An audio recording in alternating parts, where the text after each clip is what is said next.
Hello, and welcome to a very special bonus episode of your Bish Therapist podcast. Welcome. I am your host, Melissa Reich, your Bish Therapist. Today's episode is going to be, in addition to the episode that I dropped yesterday. I did kind of a Bravo roundup yesterday. You can find that podcast anywhere you listen to podcasts. You can find it also on YouTube. But today I felt compelled to talk a little bit about the events that have been going on with Shannon Beador. A lot of people reached out to me after news broke about her DUI or DWI. It depends on what state you're in, by the way, but DUI and DWI just means you're driving while intoxicated or under the influence. Those terms are synonymous. But I really, as a therapist who has a history of primarily working with people with addictions in inpatient settings and outpatient settings and things like that, I really felt compelled to talk a little bit about substance use across reality TV and specifically the Real Housewives franchises. I think that, alcohol has played a really significant role, especially as of late, with Housewives and on reality TV. And a lot of people just reached out to me, with concerns and things like that. So I just wanted to take the opportunity to give my clinical interpretations on this and, my opinions. And also the one thing I will say is, being a therapist does not preclude me from having an opinion. So just because I'm a therapist doesn't mean I'm a robot, and it does not, I'm not a human with thoughts and opinions. So, if you're looking for a completely clinical view, maybe other people focus on that, but I am a human and my views and opinions are part of what makes me me. So I just wanted to say that. So for people who are listening to this that are new listeners, I want to restate my credentials because for people who are listening to this, there are so many people talking about this. There's lots of podcasts. And so I want to answer the question of why should we listen to this and what do you know about anything? So I have a bachelor's degree in psychology from Penn State University, and I have a minor in sociology. And sociology is essentially just the study of groups. So clearly, I'm fascinated by human behavior, and I got those degrees in my undergrad. I worked after my undergrad graduation in an intensive residential treatment facility for teenage girls to get real world experience before I went into graduate school. So I worked for a year and a half at a place called Kids Peace. Shout out to anyone who's worked there or knows Kids Peace or has been there, what have you. And after that, I got my master's degree in clinical psychology from LaSalle University in Philadelphia. Following that, I did 3,000 hours of practical experience in the field while working and receiving supervision. After that, I was able to get my license in the state of Pennsylvania, which is where I live. And I've been in the field for over 22 years. I have worked in an inpatient residential treatment facility for both mental health and drug and alcohol and addiction. I've done outpatient drug and alcohol treatment, and I also was certified as a gambling prevention specialist early in my career. However, I did not pay to keep up that certification because it wasn't an area that I wanted to focus my career on. So later in my career, I focused more on private practice. However, I still had a significant concentration with people with addictions, both substance and process addictions. So today what I'm going to talk about is there's the situation that's been going on with Shannon is so nuanced, and just as addiction treatment is so nuanced. There's not a one size fits all approach for everybody. And I, think it's important to state that. So what I'm going to do is I'm going to talk from a clinical perspective about substance use on a spectrum, how I clinically interpret problematic substance use, And I'm also going to share information that has come out since the announcement about her DUI. So specifically, Two Teas in a Pod discussed it. Teddi and Tamra discussed it. And I was really interested to hear from Tamra because, she and Shannon, they're the Tres Amigas. And, so I'm going to share a little bit about what they said. Shannon's attorney also released a statement. I will release that. And then the last thing is that Jeff Lewis, who is friends with Shannon, he posted on his, not posted, he talked on his SiriusXM radio show about Shannon. He gave he made some announcements and he made some statements that I'm not sure if, I assume that he got Shannon's permission to do that because Jeff does take his friendships pretty seriously. But I'm going to talk a little bit about that because there was something said that I just could be a little bit dangerous. And I just wanted to draw awareness to that. Then I'm going to talk about the macro issue and the micro issue of addiction. So macro meaning on a bigger level, on a societal level, talk about some societal mores around alcohol. And at a micro level, I'm going to talk about what I've seen from Shannon and on some of the other Real Housewives shows. And then lastly, what I'm going to do is I do want to use this platform for good.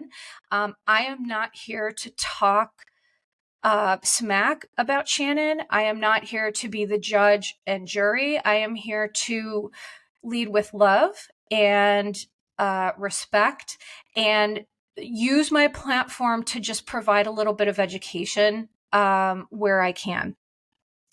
So I do want to shine a light on sober bravolebs and other just famous celebrities that are sober because I really do want to address the stigma that you don't have to be drunk or on a substance to be entertaining. I think that warped view has really taken over. And just in terms of the media and reality TV, it's gotten so dark and so ugly. And, as an addictions therapist, it is horrifying to me the views that people hold about all this. And listen, I understand that people are angry. This is a very sensitive topic. Whether you grew up with a family member with addiction, whether you struggle with an addiction yourself, there's a lot of emotional vitriol surrounding this topic. So my hope is to come from a very balanced perspective and just share a little bit about the process. So the first thing that I'm going to get into is what the podcast had to say about Shannon. So since news broke yesterday, Shannon's attorney did release a statement, and I am going to share that with you now, if I can find it. So Shannon's attorney said, I spent quite a bit of time with Shannon yesterday. She is extremely apologetic and remorseful. We will be awaiting the official information on this case as it becomes available, and Shannon is prepared to accept full responsibility for her actions. So that was released by Shannon's lawyer. Also, since yesterday, video has been released of the crash itself, and it is very frightening if you watch it. And I think that people posting it, there could be some trigger warnings for people because, if you've been in the situation where you've been hit by a drunk driver or really negatively impacted by substance addiction, of course you're going to have some feelings about that. So only watch the video if you feel you're prepared to do that, because the video, what it tells me as a therapist is that this was no oopsie, made a little bit of a mistake, had one over the limit. This was a very serious incident. She fully hit the house, could have hurt herself or somebody else. Archie was in the car. People are really upset about that. Listen, I love dogs more than, just as much as people, but we can't lose our humanity because we're concerned about Archie and other people. Of course, we're concerned about those people. it is a miracle watching this video that nobody was seriously injured. Now, Jeff Lewis on his radio show, he did say that Shannon was injured, but he said nobody else was injured except for her. And I don't know the reports about what her injury was. I just know that he said that. But so first I'm going to start off with Cynthia and Teddi did kind of like a breaking news thing about Shannon. And, so what they did is essentially as soon as the news broke and they found out, they just literally pressed record and went right on air. So Cynthia and Teddi both just talked about they were both, I think Cynthia is always a class act. Cynthia is one of my most favorite housewives because I just think she is just such a beautiful soul. She's so empathetic. She's so kind. She's one of my favorite housewives for that reason. She just has so much love and empathy. And so, Cynthia was just really kind and said her heart breaks for her. And, Teddi, of course, was Teddi Walters and, just reported on everything. And, it's interesting. So Teddi had Tamra call in, and you could tell that Tamra had just found out and she had no idea. So Tamra said that she had just talked to Shannon on Sunday and Shannon never mentioned anything, but she was very quiet. And, my response to that is, well, no doy. I mean, anyone who has either treated people with addiction or has experienced addiction personally knows that the shame and guilt that Shannon is feeling right now is probably swallowing her alive.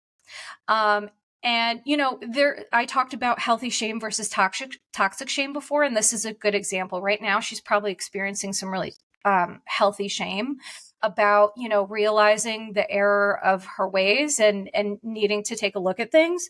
But, I think that's the reason why she didn't want to talk about it. She knew that this was going to blow up and maybe she was hoping that it wouldn't. And she's just ashamed and embarrassed. So, who wants to talk to somebody about that? But Tamra came on air and she legitimately cried. She legitimately said, I'm crying. She was crying and she said, I'm shook. I could throw up. She was very, very upset. But a couple interesting things that they did say on the podcast was they all condemned drinking and driving. So let me be really clear about something. Having empathy for Shannon following what happened does not mean I or anyone else condones her behavior. So let me be clear about that. We cannot conflate the two issues. Nobody on this planet is going to back up drinking and driving. Nobody. It's deadly, it's dangerous, it's awful. We should never do it. And, people who, critics say, well, she has money, she should have Ubered and things like that. The thing is that when you are under the influence of a substance, your brain does get hijacked and clearly you make poor decisions. So if she was in her right state of in her wise mind, what we would call that's just kind of a term we use. If she was in her wise mind, she wouldn't have made a poor decision. So of course she had other options, but her brain was hijacked by alcohol.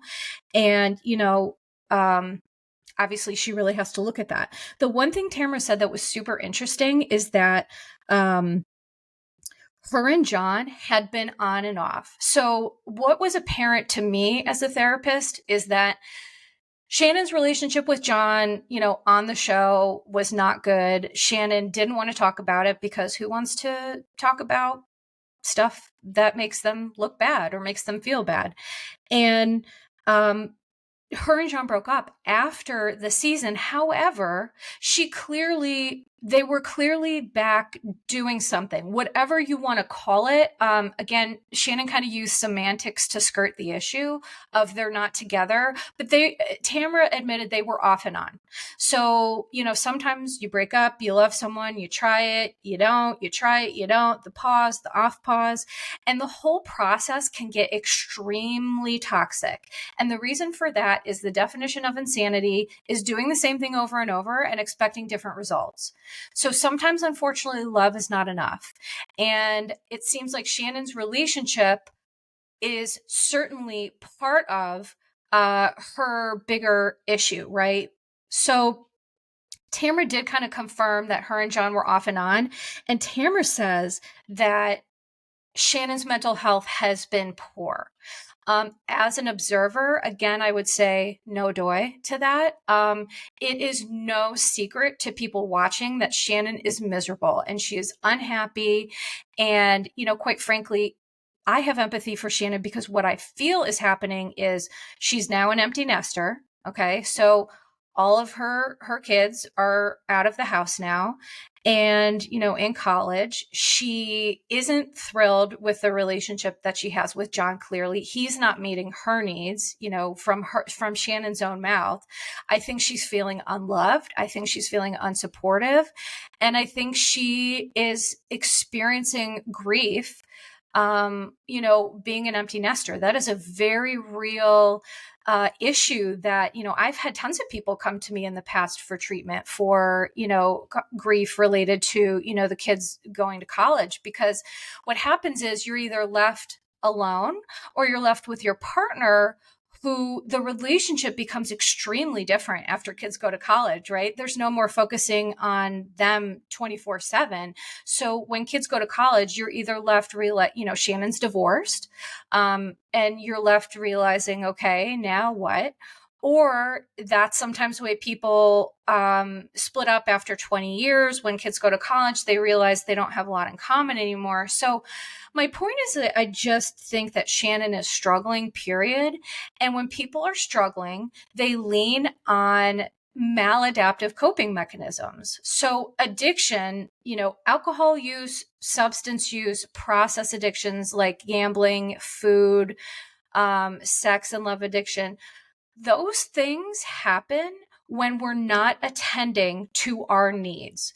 So essentially, if you don't deal with your trauma, trauma's going to deal with you. And that is 1,000% accurate.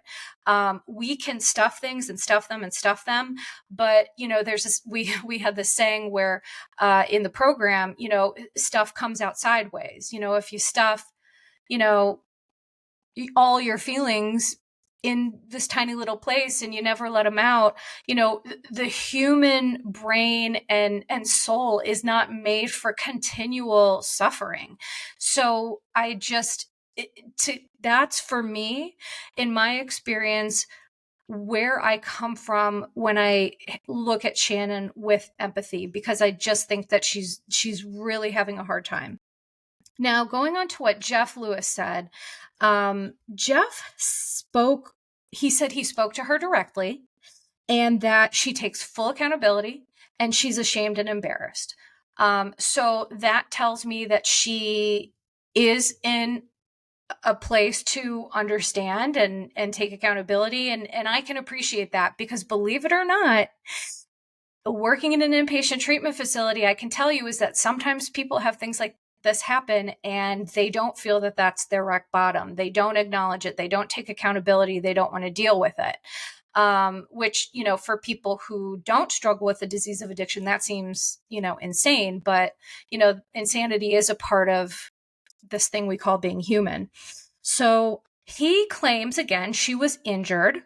And no other reports about that. But there was one thing that Jeff said that I just wanted to speak on, because I think it was well-intentioned, but I think it was dangerous.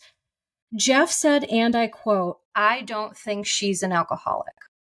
Okay, here's why this is a problem. It is not my job or Jeff's job to judge or make that assessment. Okay, first of all, I am qualified to make that assessment, but I'm not going to, because she's not my client and that would be inappropriate. The only person qualified to make that assessment is a professional therapist, preferably with a focus on addictions, because not all therapists do have that focus. And what happens when we love people and they make mistakes, well-intentioned people who are codependent, and I'll explain that in a minute, but they will have a good intention to try to say, you made a mistake, you screwed up, because Jeff wants to save Shannon from her pain. And the problem with that is when we try to save people from their pain, we can also prevent them from fully understanding the depth of the severity of the behavior and the problems with the behavior. So with addiction, unfortunately, I witness people die from the disease because they're surrounded by enablers or people who are codependent. Amy Winehouse is a great example. She really struggled with addiction. She wrote a song about how her dad said he felt she didn't need it, and she ended up dying from the disease. So this is no joke. We can't be telling people, well, because of our discomfort, that we think that they're okay. It is up to Shannon and her counselor, which Jeff said she is going to see a counselor on Friday. It is up to them to figure out the treatment plan and the approach for Shannon. So I just wanted to be really clear about that. Again, well-intentioned, but we don't want to be codependent to the point where we're loving someone to death. So essentially, codependency is where the way that I describe it that best resonates with people is that other people become your emotional thermostat. Okay. So if you're living with an addict, or you've lived with an addict, or you are in recovery, I do have a lot of folks who are in recovery who are listeners, and I adore you and I love the community, and I will continue to advocate for you all. Is that if the person is upset, then you are upset. If the addict is having a bad day, then you're having a bad day. It's like, for both people who are struggling with addiction and family members or friends, you have to have strong roots so that you don't get blown around, because that's what addicts, they're just floating in the breeze because they don't have strong roots, and they're sick. So I think that codependency is key here, is that when we love someone, there's a saying in the program that we don't want to love them to death, meaning we have to hold people accountable and encourage them to really look at some of these issues. And we can't prevent them from feeling the pain and suffering the consequences. That truly is what helps people in addiction get well, is when they have fallen hard, they have suffered consequences, and they realize, I need to do something different here. So I hope, for everybody's sake, including Shannon and especially her daughters, that this is a rock bottom for her. Again, I've worked in facilities where I've seen people get a DUI and it's not their rock bottom. I have seen people be in a coma and come to treatment, and that's not their rock bottom. I understand that is a hard thing to wrap your brain around, but ultimately, people don't change until they want to and they're ready to.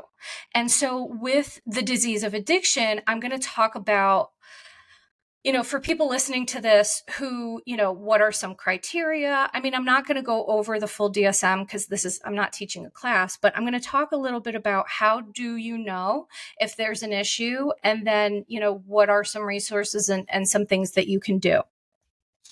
So in the DSM, there is a substance-related and addictive disorders chapter. Well, they're not called chapters, but for lack of a better term. So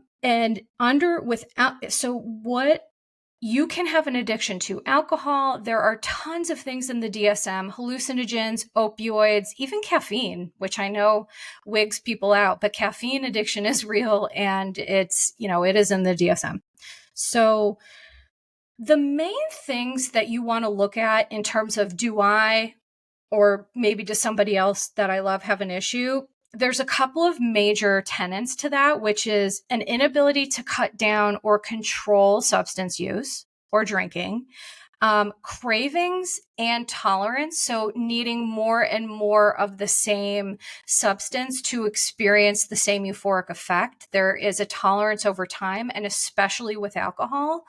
Also, to be clear, alcohol is the only substance that can kill you when you're detoxing from it. If you don't detox properly, it can be deadly.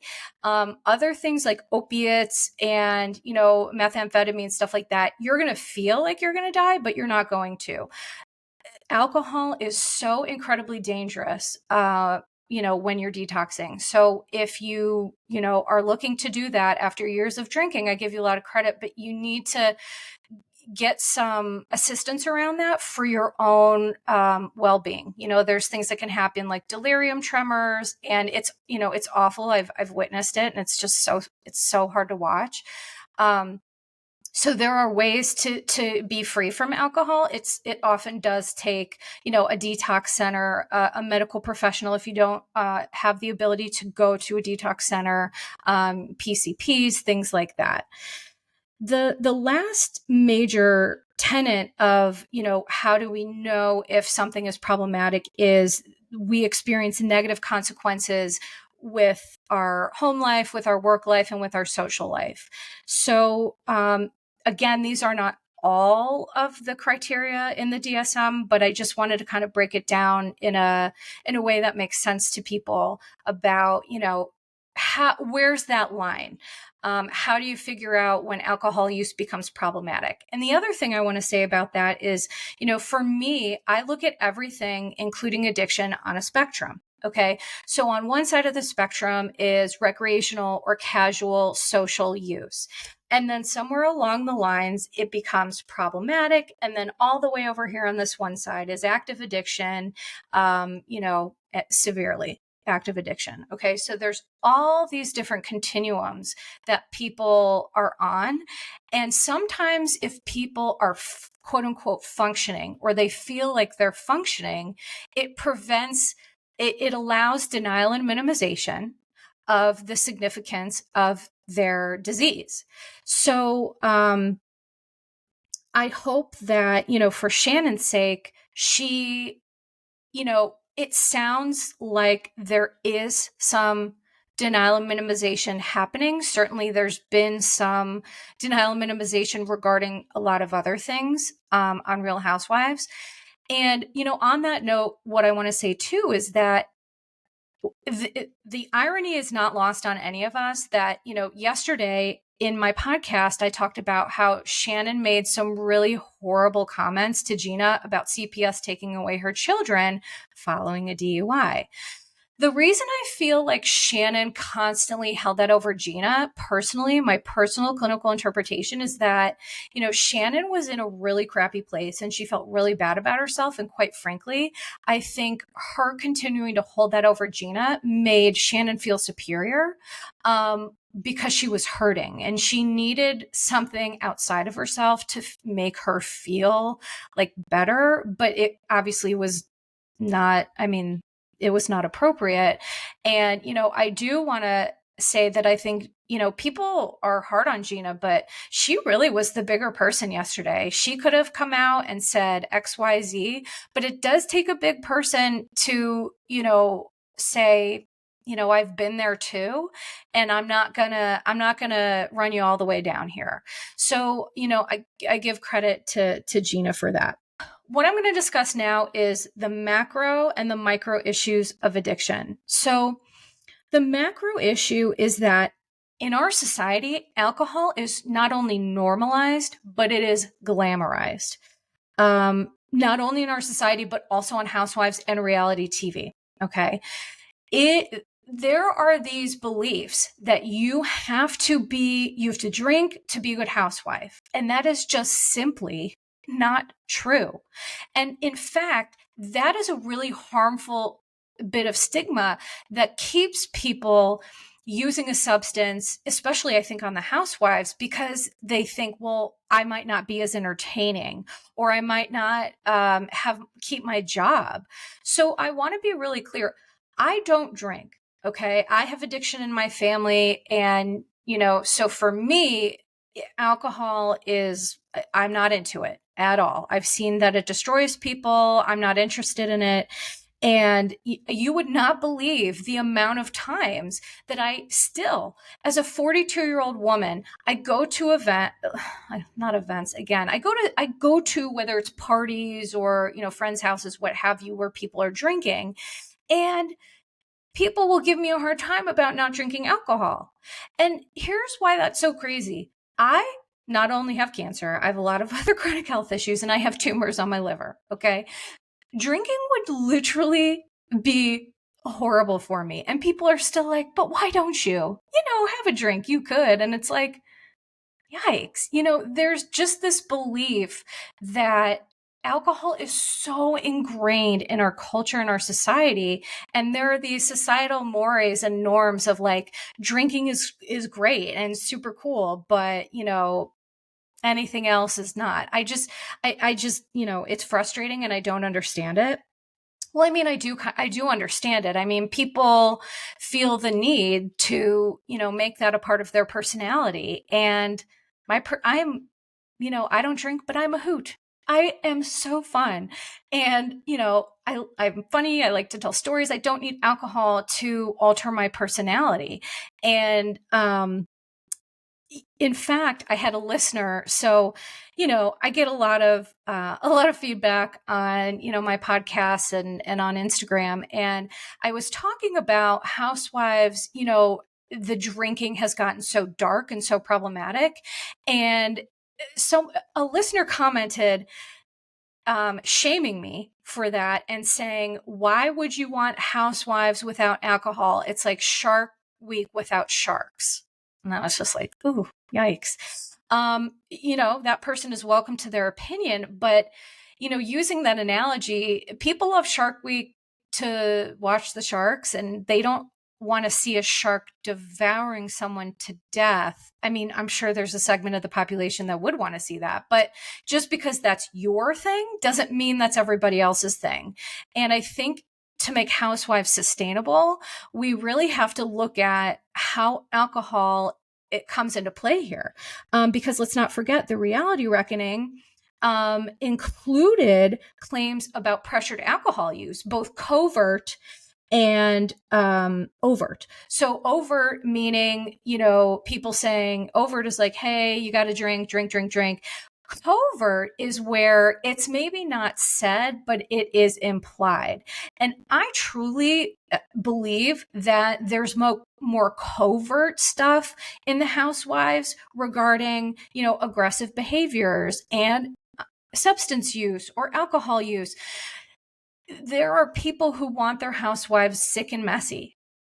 I'm just going to say it. And I personally don't like seeing that. I think that sure, fun shade and fun mess and light, drama is great. But when we're talking about people's livelihoods and their lives, that's when this can take a darker turn. And I think it doesn't serve the original purpose that Housewives was intended to serve. Let's not forget in the beginning, it was sky tops and bad fashions and people really shared their stuff.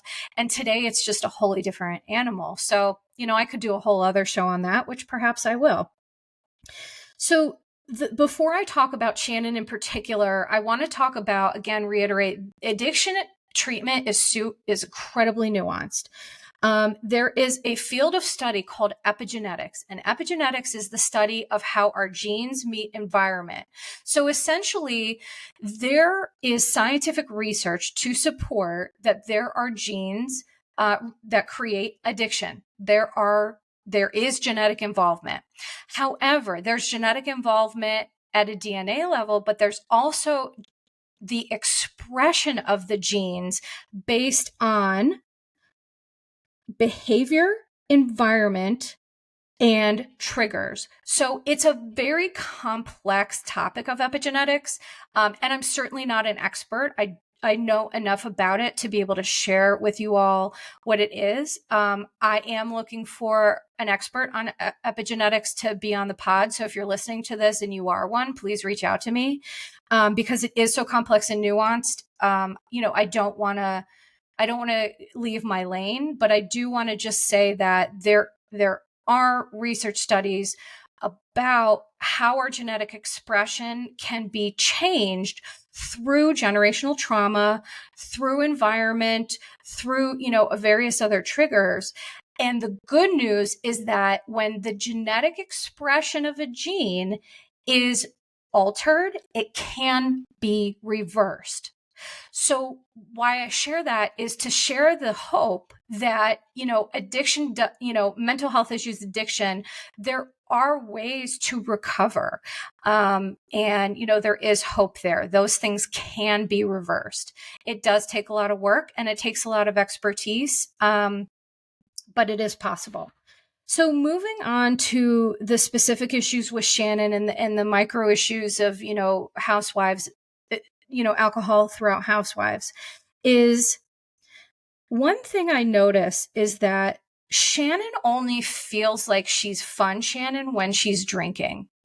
And in fact, Tamra, and Vicky have made a career out of their drunken alter egos, which is the Tres Amigas.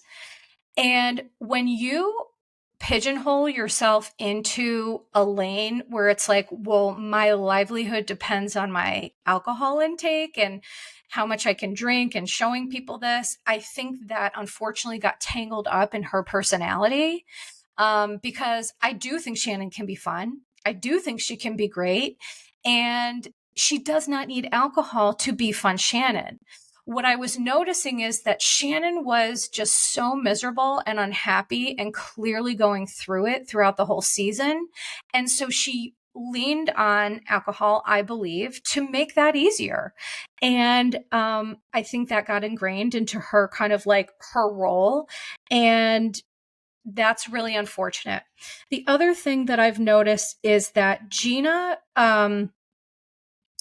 Shannon projected her stuff onto Gina. I'll be clear about that. Shannon is projecting her stuff. So projection is when you're experiencing something, but you don't want to deal with it. And you're projecting your issues onto other people. So the treatment that Shannon has been giving Gina, I've own stuff. Gina is sober and, she had a DUI. She came back from that better than ever. She is a sober person now. I don't know if she works a program or I'm not sure how she maintains her sobriety, but I do know that she does. And I do know that that's important to her. So this is the one thing, as I mentioned, that Shannon could hold over Gina that made Shannon feel superior in my estimation. And, I think that Gina has gotten far too much hate because any one of us, I think, would have really had a hard time with how Shannon was approaching Gina, especially the unkind comment about, having her kids removed. Now, obviously, that comment is, I'm sure, rattling around in Shannon's head because now she's in that same situation. So, that's just very interesting. The last thing I want to say about Shannon that I've noticed is the last episode in Mexico when Shannon did start opening up about some of her relationship issues with John, which good. But, I think keeping it in and trying to say, we're fine, it takes so much more energy than to just talk to your friends and say, this is what's going on. But not all of us are on national TV. So, I understand also why she didn't want to do that. But what became really evident to me is that Shannon was making so many negative comments about her weight. And, just talking about how being 15 pounds heavier, she didn't want to be in a bathing suit. She was embarrassed. And I get so upset and so frustrated because our self-talk and our self-esteem is so pivotal in having strong roots. 15 pounds doesn't make you an unworthy piece of crap. Women especially, we are so hard on ourselves about our bodies and about our weight. And listen, that's also a societal norm to shame women for not having the perfect body or what, and listen, I'm guilty of this too. As a cancer survivor, I have scars from head to toe, big ones, huge ones. It looks like I've been bitten by a shark. So I've worked hard to make sure I don't equate my value with my changing body. Our bodies as women, as we get older, they change. There's hormonal changes, stress changes things, and mental health issues. Our body feels that. Mental health issues are real, but we do experience them somatically within our body. So I just want to be really clear when I say that I think Shannon deserves better from herself. And I think as women, we deserve better. So be mindful of what you're telling yourself. I recommend, imagining talking to your inner child. How would you talk to your inner child? Would you, be really nasty and negative? Or would you try to be kind and loving and supportive? So we have to be our own number one fans. And I hope that, through therapy and through recovery, people are able to hold on to that. And my hope is that, whatever size Shannon is, it doesn't define her worth. And, I have a lot of empathy for Shannon. And, I just think that she's been really unhappy. So, for everyone listening to this today, please give yourself a pat on the back. Life is hard. There's no manual on how to do it. And, we're doing the best we can, and that's good enough. So, the next thing that I want to talk about regarding this is there is a gentleman named Steele. I feel funny calling him a gentleman because his name is Steele. So there's a podcast and an Instagram page called the Bravo Bros. And thank you to listeners who sent me this, by the way, because I try to follow all the Bravo accounts, but sometimes I'm just not familiar with them. And someone sent me a clip of Steele from the Bravo Bros doing a TikTok about his own recovery. So Steele is a recovering alcoholic, and he shared some really pivotal points about his recovery and giving some love and some empathy to Shannon. So essentially he said, what I said, which is we can't confuse empathy with co-signing someone's behavior. No one on the planet is going to say it's okay that Shannon drove drunk, but that doesn't mean that we can't have empathy for her. So he talked from his perspective, which, I'm not in recovery. I just don't drink. So I encourage everyone to listen to that because it was really special for him to put that out there. And, there's a link to it on my Instagram page as well.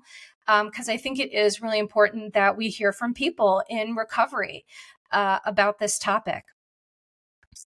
So the last stuff that I'm going to talk about is, as I mentioned, for people who are interested in learning, I'm going to share a theory by Prochaska and DiClemente about the stages of change.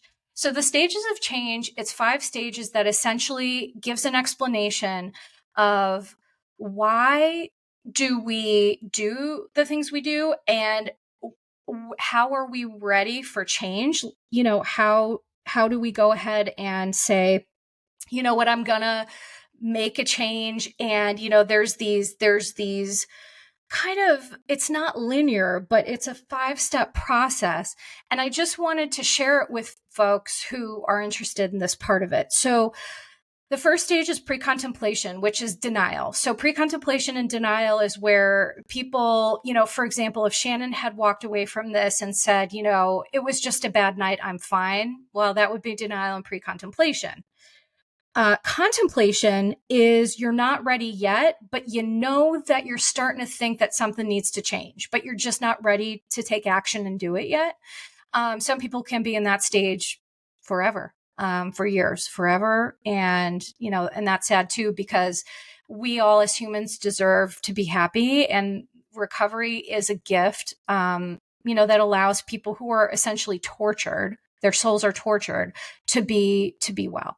Then the next stage is preparation, which is, okay, I'm ready, but I got to prepare. So for example, that is Shannon making a phone call to the counselor to get an appointment. So just because she did that doesn't mean she's necessarily taking action. It just means that she's preparing to take action. The 4th stage is action, which is where the change in behavior comes in. And this stage can, again, take a really long time because changing our behavior is hard and it is not for the faint of heart. It's the hardest work that you'll ever do in your life. But as someone who's done really hard trauma work, I promise it's worth it, and you'll survive and you'll get through to the other side.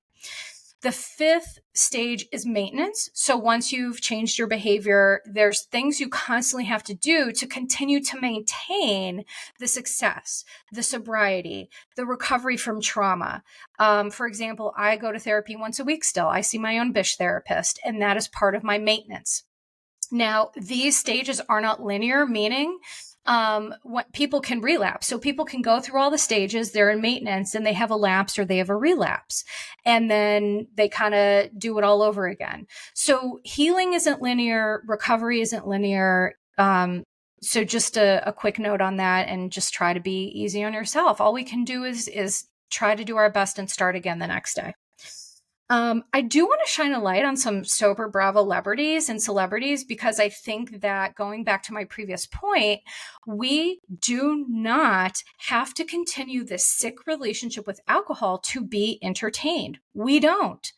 And here's proof of it. So I'm going to name some folks who are sober and talk a little bit about that. So the biggest one is, Luann de Lesseps. Her history of addiction and denial and minimization, and going through all those stages. Now that you know them, if you want to go back and watch some of the episodes, you can literally see those stages in action. So, at first Luann was in denial, and she, I'm not an alcoholic. I just got into some trouble. And then she kept trying to go back to drinking. And so for her, that did not work. There are some people who can, drink socially. People with addiction cannot do that. They can't. They're not going to be successful. A drug is a drug is a drug. And no matter what substance you're putting in your body, it's the fundamental thing that you're trying to do, which is take away your own power and maladaptively cope with things, instead of taking ownership, taking accountability, and coping in a way that serves you. So Luann, I believe she has identified herself as a recovering alcoholic. I believe she goes to meetings. She did her faux rosé line, which I feel, there are definitely mixed beliefs about fake kind of alcohol replacements.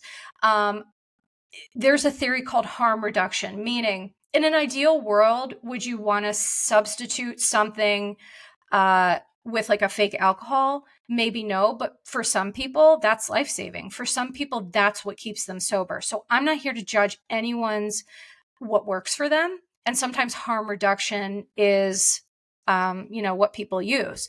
So she has her faux rosé line, and I think she's been really successful with that. And I just think, there is a way to be happy and successful maintaining sobriety. And she's a good example of that.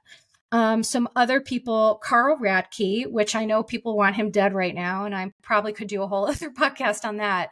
But Carl's brother died of, an overdose, and he decided to get sober. I know there's a lot going on right now, and I can cover that in another podcast, but to lose a family member from, addiction, and to take, ownership of that, and, take an assessment of what's happening for you, I think is amazing.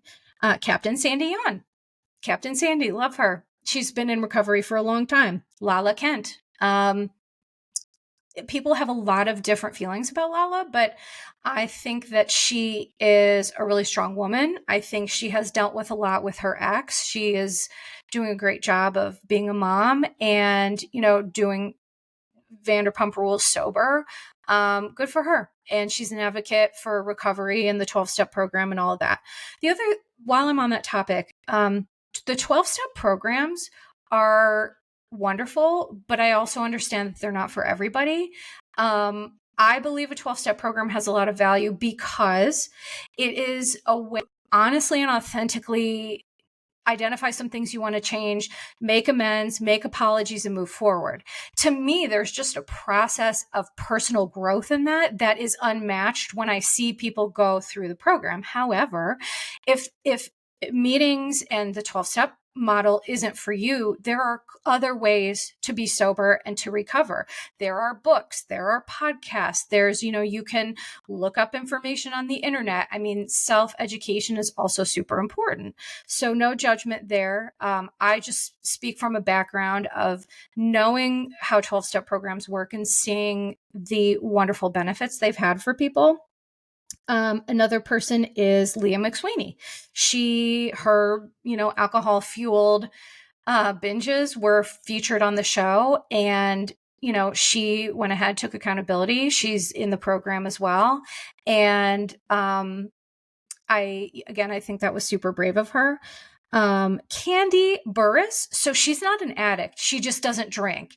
And the reason why I included her on this list is because Candy is a great example of someone who, like, you can be fun and messy and shady without alcohol. Because Candy is obviously one of, the best Real Housewives, one of, she's been around for so long, and, she doesn't need alcohol. So there you go.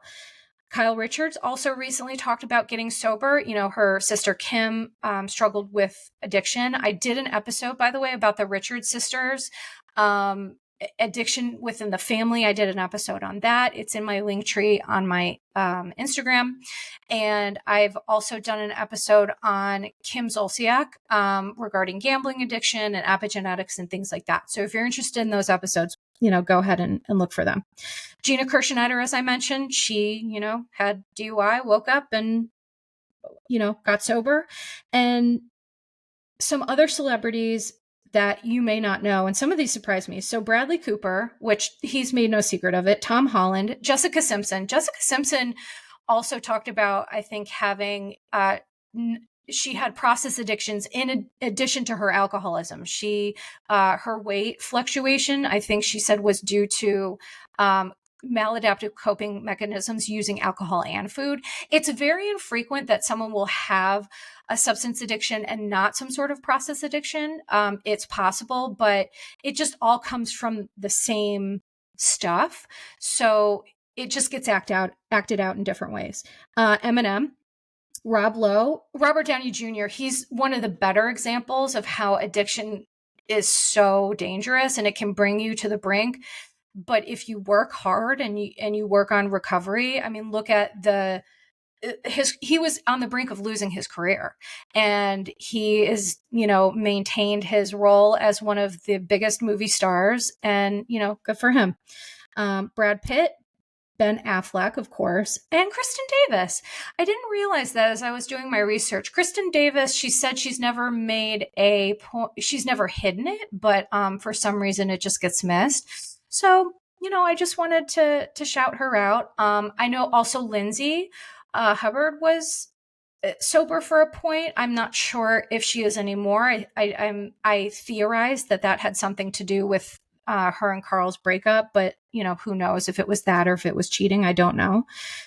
But the point is that there are many notable people in recovery that are very entertaining. And they will all tell you that after they got sober, they became better at whatever craft it is they were doing. Because the truth is when your substance is your best friend, it's your partner, it's your spouse, you're not doing your job well, you're not parenting well, you're not really doing everything to the best of your ability because that is your first love, that is your focus. So no shame. It's just, we all deserve better than that. I do want to take a minute to share some resources because, I've shared a lot about addiction and there are resources available. So the first thing I want to share is that you can Google 12-step meetings near me. So whether it's for Alcoholics Anonymous, Narcotics Anonymous, or things like Gamblers Anonymous, Al-Anon is, I mentioned this in my podcast yesterday, but for those of you who didn't hear it, Al-Anon is a good group for support for family members of people with addiction because it is a family disease. And so all of those meetings, you can go on your computer, you can look up meetings near you, and it will literally give you a list of meetings. Open meeting means that if you're not an addict, you could attend it. A closed meeting is that if you're not an addict, you cannot attend. And some Al-Anon meetings are, being an open meeting means that anyone can attend, and a closed meeting means you just have to be a family member of someone, have addiction impacted you personally. So there are also online assessments. If you are hesitant to reach out to a therapist and you want to do a self-assessment, there are online assessments about problematic alcohol use.